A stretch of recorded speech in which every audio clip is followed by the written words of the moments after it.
Nasa parte ng buhay ng mga sundalo ang ipagtanggol ang bansa. Kaya sa una pa lang ay nakalagay na ang kanilang isang binti sa hukay. Lahat ay gagawin para sa bansa at isasakripisyo lahat, maging ang kanilang buhay. "Hoy, Gerald!" Tawag ni Manuel habang papalapit sa kaibigan. Hindi siya nito pinansin at tinoon lang ang pansin sa bagay na ginagawa. "Aba! Ang pag-ibig nga naman, kapag tumama ay parang kidlat." Pangaasar pa ni Manuel nang tuluyang makalapit. "May chicks?" Umiling si Gerald sa kanya. "Hindi chicks, bro," sabi nito. Biglang sumeryoso ang mukha niya. "Siya ang babaeng pakakasalan ko. At siya yung babaeng papangakuan kong mahalin ng panghabang buhay." Kitang-kita ang sinseridad sa mga mata nito. "Loyal pala ang baby boy namin ah," masiglang sabi ni Manuel at tinapik ang balikat niya. Paano yan? Mahati ang atensyon mo niyan. Pagpapalit mo na ba ang bansa?" Kunwari nag-aalalang sabi pa ni Manuel. Napangiwi si Gerald sa tanong niya. "Hindi no, 2 lang ang magiging responsibilidad ko. Pero hindi naman ibig sabihin nun ay hindi ko na prioridad ang bansa. Alam mo namang pinili ko ang propesyon na ito para paglingkuran ng ating bansa at ang mga kababayan natin." Mahabang paliwanag ni Gerald. Pareho silang natahimik hanggang sa malakas na tumawa si Manuel. "Nakalimutan ko atang may loyal award ka sa school," sabi nito. Masayang nag-usap si Gerald at Manuel tungkol sa maraming bagay. Madalas ding nababanggit ni Gerald ang babaeng si Paula. Pinagmamalaki nito sa kanya ang magagandang katangian nito. Siyempre masaya din si Manuel habang pinapakinggan ito. Makikita kasi sa mga mata ng kaibigan na mahal niya talaga ito. Hanggang sa matigilan sila sa sunod-sunod na putok na nanggagaling sa mga terorista. Napadaing si Manuel na maramdaman ng kirot mula sa kanyang tagiliran. Malakas itong napamura habang hawak yun, dahilan para mapukaw ang atensyon sa kanya ni Gerald. "Nataplisan ka!" Pinilit nilang kumalma sa sitwasyon. Inalalayo naman siya ni Gerald paalis ng base nang maninig ang mga papalapit na kalaban. Paika-ika itong naglalakad hanggang sa makarinig sila ng mga sunod-sunod na pagsabog.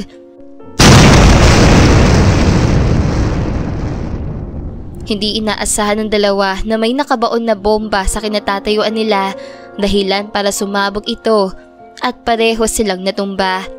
Naging sunod-sunod yun at nagawa pang saluhin ni Gerald ang mga pagsabog para maiwasan yun ni Manuel. Maya-maya ay nakarinig sila ng sunod-sunod na kaluskos at kasunod din nun ang mga putok ng baril.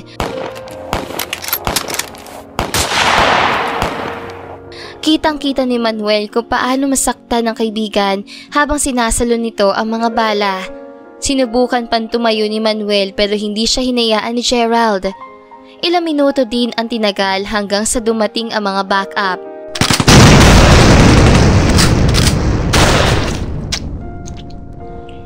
Sunod-sunod na nagpaputok ito ng mga baril at ang iba naman ay tinulungan silang makaalis at dalhin sa ligtas sa lugar.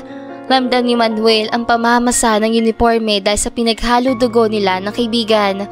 Pagkarating sa isa pang base ay mabilis silang inasikaso ng mga nurses. Ilang beses ding tinanggihan yun ni Manuel at hindi umalis sa tabi ni Gerald. Kayanin mo! Paulit-ulit niya sinabi ng mga katagang iyon hanggang sa umalingaw-ngaw ang paghahabol ng hininga ni Gerald sa loob ng kwarto.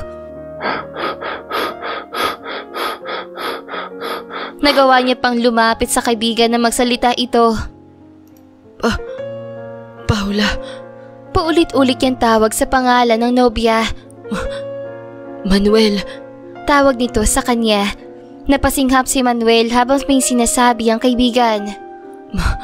Manuel, si Paula, ikaw lang maasahan kong mag-aalaga sa kanya. Hilap na sabi nito. Hindi nagawang tumango o sumang-ayon ni Manuel sa habilin ng kaibigan. Pangako mo, papasayahin mo siya. Sunod-sunod na umubo si Gerald. Ipangako mo. Dagdag pa nito. Sa pagkakataong ito ay hinayaan ni Manuel na lumabas sa kanyang bibig ang salitang pangako.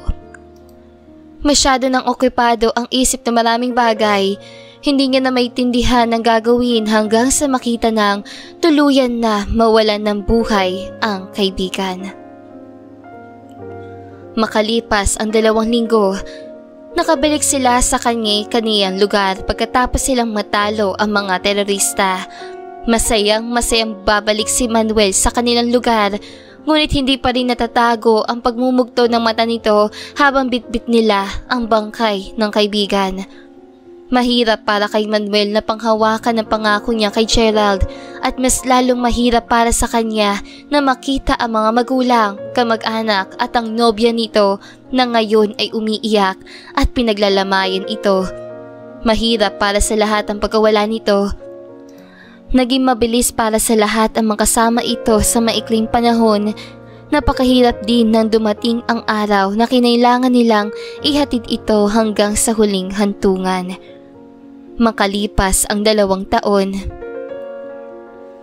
Bumabagabag pa rin kay Manuel ang iniwang pangako niya para kay Gerald. Lumipas ang 2 taon ngunit hindi niya pa rin nagagawang tuparin ito. Matagal niya na sanang ibinaon ito hanggang sa maimbitahan siya ng mga magulang ng kaibigan niya si Gerald sa selebrasyon sa kaarawan nito. Dahan-dahang humakbang si Manuel patungo sa babaeng mag-isa ngayong nasa balkonahe at tinititigan ang buwan. Mababakas ang lungkot sa mga mata nito, kalaunan din ay sunod-sunod na tumulo ang luha sa magagandang mata nito. Panyo, miss? Alok ni Manuel sa hawak na panyo. Yumuko ang dalaga at nagpasalamat sa kanya tsaka pa simpleng pinunasan ang mga luha. Ilang segundo nang pinagmasdan ito ni Manuel hanggang sa ibalik nito ang panyo niya. Pasensya ka na at yan lang ang kaya kong gawin upang mapawi ang luha mo. Mahinang usal ni Manuel. Pinagmasdan naman siya ni Paula dahil sa sinabi niya. Kilala niya ang lalaking kasama niya ngayon at may ideya siya sa relasyon sa yumaong nobyo. Ayos lang. Napasingap na sabi ni Paula tsaka inalis ang pansin dito. Yumayakap ang malamig na hangin sa balat niya na tila ba kasama niya pa rin ang kanyang mahal. Mas lalo siyang nakaramdam ng lungkot dahil katulad ng hangin ay malabo niya ring makita at mahawakan. Malalim na buntong hininga ang pinakawalan ni Paula. At ganoon din si Manuel. Ang dami niyang iniwan na masasayang alaala na masakit ngayong balikan. Mulong ni Paula. May bahid ito na sakit at gumuguhit din sa mukha nito ang kirot noon. Nanatiling tahimik si Manuel habang nakikinig sa mga kwento ni Paula. Maraming naikwento ang dalaga tungkol sa kanila ni Gerald. Nandoon pa rin at binabalikan din siya ng mga emosyong naranasan noon. Masaya, malungkot, pagsisisi at panghihinayang. Sinisisi ni Manuel ang sarili dahil kung hindi dahil sa kanya ay buhay pa sana ang kanyang kaibigan. Hindi sana mawawala ng mahal sa buhay ang mga tao na kakasalumuhan niya ngayon. Iginugol ni Manuel ang natitirang panahon sa pagtutupad ng pangarap niya para kay Gerald. Hinayaan niya ang sarili na punan ang mga panahon na nararapat kay Gerald at sa nobya nitong si Paula. Call of Duty? Tanong ng dalaga sa kanya. Kasalukuyan silang naglalakad sa tabing dagat habang pinagmamasdan ang maraming bagay hanggang sa maalala ni Manuel na kailangan niya magpaalam dito. Tumango siya at inalalayan si Paula sa paghakbang sa mga bato. Tungkulin kong paglingkuran ng bansa. Sabi niya dito. Tumango naman ang dalaga sa sinabi niya. Hanggang sa pareho silang naupo sa malaking bato at binuksang muli ang konberasyon ng bawat isa. Mahaba-habang panahon pa pala bagong pagbalik mo. Kaswal na sabi ni Paula sa kanya. Tango lamang ang nasagot niya. Napansin ko lang. Napakatahimik mo. Tango at pag-iling lang ang natatanggap kong sagot sa iyo imbes na oo at hindi. Mahabang lintangin ni Paula. Bakas ang pagkadismaya sa boses nito. Natigil si Manuel sa sinabi nito at nang makabawi ay mabilis itong umiling. Patawad. Mahinang usal nito. Maya-maya pa ay malakas na tawa ni Paula ang napahinto sa kanya. Hindi man umabot ang ngiti sa mga mata nito pero nagpapasalamat pa rin si Manuel dahil kahit papaano ay napangiti niya ito. Hindi maalis si Manuel ang titig dito hanggang sa huminto ito at muling magsalita. Mabilis siya nag-iwas tingin dito. Sana pagbalik mo ay marami na akong maririnig sa'yo. Kinabukasan ay bumalik na si Manuel sa trabaho at muling na destino sa malayong lugar. Ilang buwan niyang hindi nakita at nakausap ang dalaga ngunit nandoon ang hindi pamilyar na pakiramdam. Halos araw-araw niya itong naiisip. Siguro marahil ay inaalala niya lang ang ipinangako niya sa kaibigan noon. Pero alam niyang mahigit pang mas malalim na dahilan kaysa doon. Manuel! Napalingon si Manuel na marinig ang pangalan niya. Hindi siya nagdalawang isip na lingunin ito. Lalo na at kilala niya ang nagmamay-ari ng boses na yun. Nakatulala si Manuel habang nakatingin kay Paula na tumatakbo papunta sa kinakatayuan niya. Ilang segundo lang ay nasa harapan niya na ito at nakangiti ng matamis sa kanya. Tila iniwan siya ng sariling kaluluwa dahil sa ngiti na meron si Paula. Parang anghel na nahulog sa langit. Mabuti nakita kita. Nabalitaan ko lang kahapon na pauwi ka kaya sumama na ako para sunduin ka. Mahabang sabi nito habang nakatingin sa mata niya. Ilang segundo lang tahimik si Manuel at hindi inaalis ang mga tingin dito hanggang sa tumikim ang dalaga at muling magsalita. Bakit ang tahimik mo? Ayaw mo ba ako makita? Nagtatakang tanong nito at mabilis sa umiling si Manuel.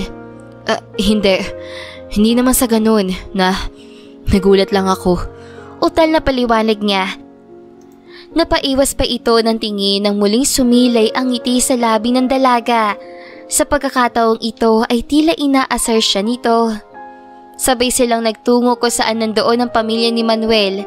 May mga pilyong ngiti pang nakadisplay sa mga mukha nito na hindi nakatakas sa paningin niya. Kalahating oras ang tinagal hanggang sa makarating sila sa kanilang tahanan. Naging magulo pa ang pagdating niya dahil nandoon ang kanilang angkan. 3 taon ang nakalipas. Mabilis na dumaan ang bawat taon dahil siguro hindi niya na din magawang bilangin ang mga nagdaang araw dahil madalas ay nasa gera siya. Aminado si Manuel na sa paglipas ng araw, buwan at taon ay mas lumalim ang pagkakaibigan nila ni Paula hanggang hindi niya na namalaya na nahulog na pala siya. Hindi niya magagawang ipagkakaila ang bagay na yon lalo pa at masaya siya sa nararamdaman. Ngunit nandoon pa rin ang pangamba. Para sa kanya ay may mali din ang kanyang nararamdaman para sa dalaga dahil nobya ito ng kaibigan niya. Kahit wala na ito ay nangako siya, ngunit hindi kasama sa pangako niya ang umibig dito. Ayos ka lang? Tanong ni Paula habang inaabot sa kanya ang kapeng tinimpla. Munti na ding mawala sa isip ang bagay na pinuntahan niya dito. Yeah, okay lang. Pilit ngiting sabi niya dito bago umiwas ng tingin at tinuon ng pansin sa kape. Oh, ingat. Dahan-dahan. Bagong kulo pa yung tubig. Nag-aalalang sabi ni Paula. Natigilan naman si Manuel at hinipan muna ang kape bago sumimsim dito. Nga pala, magpapasama ako sa iyo bukas. Bibil ha, di ako pwede bukas. Puto ni Manuel sa sasabihin ni Paula. Mukhang nagulat ang dalaga kaya saglit itong natahimik. Ganun ba? Pwede kahit sa susunod na araw, sabi ni Paula na makabawi sa sinabi ni Manuel. Malalim ang buntong hininga ang pinakawalan ni Manuel bago lingunin ito. Hindi din ako pwede. Kaswal na sagot niya. Kahit kailan ka na lang siguro available? Pag-iiba ni Paula at mas lalong natigilan sa susunod na sinabi ni Manuel sa kanya. Hindi na ako pwede kahit na kailan. Hindi na kita masasamahan. Huminga si Manuel na malalim bago tumingin sa mga mata ni Paula. Hindi na kita gustong samahan at ito na ang huling araw na magpapakita ko sa iyo. Dagdag niya. Pinanood niya kung paano unti-unting lumungkot ang mukha ng dalaga sa sinabi. Ilang segundo lang ay gumuhit na ang kirot sa mga mata niya hanggang sa tumulo na ang luha sa mga mata nito. Kahit gustuhin man ni Manuel na punasan yun gamit ang kamay, ay pinigilan niya ang sarili na wag. Na hindi nakayanan ni Manuel ang pagbigat ng dibdib, ay tumayo ito. Mauna na ako, anya habang pilit pinapalakas ang loob sa paraan niya tuwing sasabak sila sa gera. Naglakad na si Manuel papalabas at akmang bubuksan na ang gate nang maramdaman niya ang paglapit ni Paula sa braso niya. Humagulhol ito habang pilit pinipigilan ang susunod niyang galaw. Hindi pa tayo pwede makita. Umiiyak na sabi ni Paula at mas hinigpitan ang pagkakahawak sa braso niya. Nanatiling nakatayo si Manuel at hindi magawang tignan siya. Akala ko ba kaibigan kita? Bakit? Aalis ka ba? Dagdag pa nito.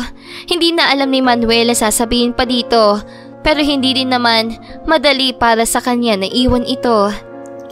Wala man lang paliwanag. Mahinang usal ni Paula. Dahan-dahang inalis si Manuel ang pagkakahawak ni Paula sa kanya. Humarap siya dito at diretsong tumingin sa kanya. Paliwanag? Saad ni Manuel. Sige. Ayaw ko na mas lumalim ang nararamdaman ko para sa iyo, Paula. Bawat araw, bawat oras, bawat minuto, bawat segundo, Paula. Mas lalo ako nahuhulog hanggang sa heto. Hulog na ako sa punto hindi ko na alam kung makakaahon pa ako. Malalim na bumuntong hininga si Manuel. Hindi na ako makakaahon, Paula. Mahal na mahal kita. Pero alam kong mas may pag-asa pa ako kung iiwasan pa kita kaysa hayaan kong mahalin kita kahit alam kong wala pa akong pag-asa. Isa pa, nangako ako kay Gerald. Umiiyak na sabi nito. Nangako ako na ako nang bahala sa'yo. Ako magpapasaya sa'yo para hindi ka na maghimalungkot pa, pero hindi ko na pala napansin na isinasakripisyo ko na ang nararamdaman ko dahil alam kong sa laban na to, ako yung talo. Pangako lang dapat pero eto ako. Mahal ka na.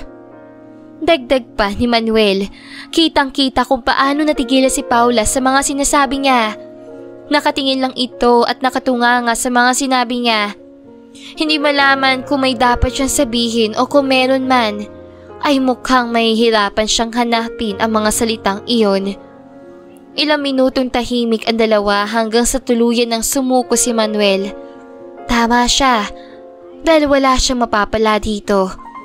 Tuluyang nakalabas si Manuel ng gate at nagtungo sa kanyang sasakyan. Sa pagkakataon din yon ay mabilis na sumunod sa kanya si Paula. Natigilan siya nang yakapin siya nito. Mahal din kita, Manuel. Bulong ng dalaga. Mahal din kita at sinusubukan kong ipakita at iparamdam yun sa'yo, pero mukhang hindi mo napapansin yun. Makalipas ang 5 taon. Gerald! Mag-ingat ka ha at baka matapa ka! Sigaw ni Paula at umaasang lingunin siya ng anak. Pumuntong hininga na lamang siya at hinayaan ito. Akmang bubuhati ni Paula ang basket na puno ng dalang pagkain nang pigilan naman siya ng asawa at kunin yun sa kanya. Ako na mahal, baka mahirapan kayo ni baby. Malambing na sabi ni Manuel sa kanya at ininuso ang nasa 8 buwan niyang tiyan. Ngumiti naman si Paula sa kanya. Ibinaba ni Manuel ang mga dalang gamit at naglatag ng tela kung saan kanina pa nag-aantay ang panganay nilang anak na si Gerald. Narito sila ngayon sa puntod ng kaibigan. Salamat, bro. Nahinang usal ni Manuel. Nag-salute sign muna siya bago maupo. Ilang taon na rin magmula na mawala ito. Maraming nagbago sa buhay ni Manuel magmula noon. Nandoon ang pagsisisi at kalungkutan, pero alam nitong masaya ito para sa kanya ngayon.